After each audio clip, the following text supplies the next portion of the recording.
刚刚谁的声音啊？不知道。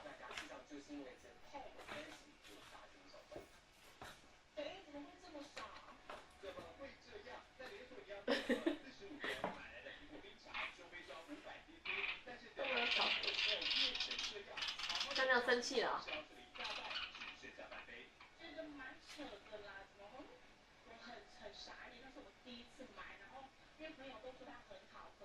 成为店家买同款饮料，店员把新鲜苹果还有茶通通放进果汁机一起打，结账时拿到手上的确是满满一杯，过了一下下，竟然也脱水变少，难道是偷工减料？带到其他果汁店试试看。